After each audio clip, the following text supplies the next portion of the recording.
కరెక్ట్గా 2 రోజుల క్రితం మనకు వీడియో చేసాం ఒకే ఒక నిమిషాలది. తొందరలోనే టికెట్ రేట్లు తగ్గించబోతున్నారంట కదా. ఈ రోజున వాస్తవ రూపం దాల్చింది. ఇది మన అంచనాలకి లభించినటువంటి మరొక విజయంగా చెప్పాలి. ఎందుకంటే ఈ సినిమా జీవుల కుట్రలు, వీళ్ళ ప్లాన్లు, అభిమానుల్ని, ప్రేక్షకుల్ని లూటీ చేసే వీళ్ళ ఆలోచనలు మాకు బాగా తెలుసు కాబట్టి ఇంకా వీలైతే దానికి సంబంధించి ఎందుకు టికెట్ రేట్లు తగ్గించారు అనే దాని గురించి కూడా వాళ్ళు చెప్పే వివరణ కూడా ఇలానే ఉంటుందని కూడా చెప్పాను. ఈ రోజు నుంచి జూలై 28 నుంచి ఈ థియేటర్లు హరిహర వీరమల్లు అనబడు గొప్ప చిత్రరాజం ప్రదర్శించబడుతున్నటువంటి ఇంకా ఏమైనా థియేటర్లు ఉంటే మల్టీప్లెక్స్లోనేమో 295, సింగిల్ స్క్రీన్లేమో 175కి అందిస్తారు టికెట్ రేట్లు. అయినా కూడా వెళ్తారు ఎవరైనా? నాసిరకం సినిమాని ప్రేక్షకుల మీద రుద్ది ప్రమోషన్ల పేరుతో హడావిడి చేసి వాళ్ళ సమయాన్ని, డబ్బుని వృధా చేద్దాము అనుకుంటే ఫలితం ఇలానే ఉంటుంది. ఇది ఎవడికి కంటగింపుగా, మంటగా ఉన్న వాస్తవం. ఇది సినిమాలకు సంబంధించి మనం మాట్లాడకూడదని కొంతమంది చెప్తూ ఉంటుంది. ఎందుకు మాట్లాడకూడదు? మా సమయం 3 గంటల సమయం వెచ్చిచ్చాం మీకోసం, డబ్బు 300. మరి మాట్లాడకుండా ఎలా ఉండగలరు మీరు? నేను చెప్పే ఒక వీడియో కూడా వీళ్ళకి అవసరమా లేదా? వీళ్ళ సమయాన్ని వృధా చేస్తున్నాను. అఫ్కోర్స్ ఇదంతా టైంపాస్ వ్యవహారం అని నేను ఎప్పుడు చెప్తుంటాను. అయినా కూడా మీ టైంకి నేను వాల్యూ ఇస్తాను. కానీ ఈ సినిమా జీవులు మన టైంకి వాల్యూ ఇవ్వదు. జస్ట్ పెద్ద హీరో భారీగా ప్రమోషన్ చేస్తే ఏదో ఉందని వచ్చేస్తారు కదా, చాలు మనకి 2 రోజులు ఆడితే అన్నట్టు. మీ సినిమాలకు పెట్టే బడ్జెట్లు ఎంత? మీరు మా దగ్గర టికెట్ రేట్ల రూపంలో బాధేదంట. అవసరమా అసలు ఇంత? 10-15 రూపాయల టికెట్లు ఉన్నప్పుడు కూడా రికార్డులు బద్దలు కొట్టాయి అన్నారు కదా. మరి ఇప్పుడు ఏవి ఆ రికార్డులు? 600 పెట్టినా కూడా ఎందుకు రావట్లేదు? టికెట్ రేట్లు పెంచాలా? బడ్జెట్ పెరిగిందా? లెక్కలు తీయమనండి. అసలు భారీ బడ్జెట్ అని చెప్పుకుంటున్న ప్రతి సినిమా లెక్కలు తీయండి. హీరోనేమో ఒక 100 కోట్లు 150 కోట్లు తీసేసుకుంటాడట. డైరెక్టర్ ఏమో ఒక 70-80 కోట్లు తీసేసుకుంటాడట.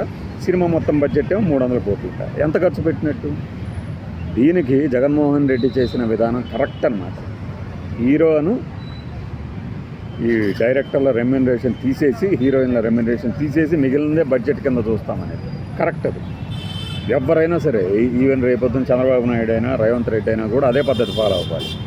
అప్పుడు తెలిసి వస్తుంది వీళ్ళకి భారీ బడ్జెట్ అంటే ఎందుకు తీయాలయ్యా? మీతో 100 కోట్లు పెట్టి ఎందుకు తీయాలి? 100 కోట్లు పెట్టి ఎందుకు తీయాలి? 100 కోట్లు నాకు ఇస్తే నేను తీస్తా 10 సినిమాలు. నేను ఇప్పుడు గంటాపదంగా చెప్పగలను. మొదటి 5 సినిమాలు నేను నేర్చుకుంటా, పోగొట్టుకొని 50 కోట్లు.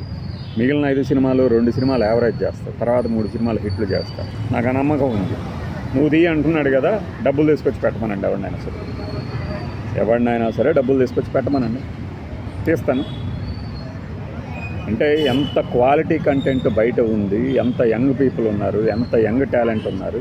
వీళ్ళందరినీ గమనించకుండా ఇష్టం వచ్చినట్టు స్టార్ల చుట్టూ పరిగెత్తుతూ మళ్ళీ వాళ్ళని అంటానికి లేదండి. ఎందుకంటే డిమాండ్ ఏంటి? డిమాండ్ ఫ్లాప్ అయిన తర్వాత తగ్గించుకుంటారా? ఏదో నా రెమ్యునరేషన్ వెనక్కి ఇచ్చేసి అని. ఎవరి కోసం అయ్యా? ఎవరి కోసం ఇస్తారు రెమ్యునరేషన్లు? ఇచ్చేసేయాలి కదా. పాత హీరోల్ని ఆదర్శంగా తీసుకొని తీయండి మంచి కంటెంట్తో. ఆవిడ టికెట్ల రేట్ల గురించి అసలు అడగాల్సిన విషయము, దాని గురించి చర్చించాల్సిన విషయం కూడా రాకుండా మంచి సినిమాలు వస్తాయి. ఎంత అటర్ ఫ్లాప్ సినిమాలు అయినా సరే కాలక్షేపంగా ఉండే సినిమాలు ఉన్నాయి కదా గతంలో. ఇప్పుడు ఎందుకు రావట్లేదంటే ఇదే దౌర్భాగ్యం. మళ్ళీనేమో మన హీరోల అభిమానులు నేర్చుకోవటం. అందరూ హీరోల అభిమానులు. ఏం మా హీరోకి టికెట్ రేటు ఎక్కువ ఉండాలని అభిమానులు కోరుకుంటారా? ఏంటిది? దేనికోసం? రికార్డులా? ఏం రికార్డులు? ఆ రికార్డులు మనం ఏం చేసుకుంటాం? ఇలా వీడియోలో చెప్పుకోవడానికి పనికి వస్తాయి. కానీ ఇప్పుడు సయ్యారా 40 కోట్ల బడ్జెట్ 300 కోట్ల కలెక్ట్ చేసేసింది. ఎలా చేసింది మరి? అదేం తెలుగులో డబ్బు అవ్వలేదే, తమిళ్లో డబ్బు అవ్వలేదే, ఎక్కడా డబ్బు అవ్వలేదు, హిందీలోనే అయింది. 300 కోట్లు వచ్చేసినాయి కదా.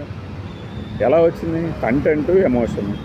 ఏదో కథలు మారిపోయినాయి అనుకుంటే ఏమీ మారలా. ప్రేక్షకుడు అభిరుచి మారదు. ఎమోషన్, కంటెంట్ వీటిని మించినవి లేవు. ఎందుకు మనం ఓటీటీ సినిమాల్లో సెంటిమెంటల్ సినిమాలు చూసి ఏడుతో కూర్చుంటాం? మరి భలే ఉంది అని చెప్పుకుంటాం. థియేటర్లో చూడరని ఎవరు చెప్పాడు? సరిగ్గా తీయండి, చూస్తారు. ఈ టికెట్ రేట్ల గురించి అన్న ప్రస్తావనే రాదు. అప్పుడు ఎంత ఉన్నా పెట్టి చూస్తారంటాం రామా. మళ్ళీ టికెట్ రేట్ని పట్టించుకోరు అంటే ఏం అభిమానం పేరుతో దోపిడీ చేసేస్తామంటే వాళ్ళు మాత్రం ఊరుకుంటారా? రోజువారీ ఖర్చులకు డబ్బులు కావాలి కదా. ఒకసారి అంటే చూస్తారు, మళ్ళీ ఎక్కడి నుంచి చూస్తారు? మరి ఇంత ఘోరంగా మొదటి సోమవారానికి టికెట్ రేట్లు ఎందుకు తగ్గించారంటే ఇదే వాస్తవం. మన అంచనా ఖచ్చితంగా నిజమైంది. దీన్ని మనం క్రెడిట్ తీసుకుంటాం అంతే. చెప్పాం కాబట్టి ముందే చెప్పాం. ఎవడని చెప్పాడు మరి? తొందరలోనే మీరు ఆ వార్త వినబోతున్నారని ఈ రోజునే తగ్గించేశారు. బై.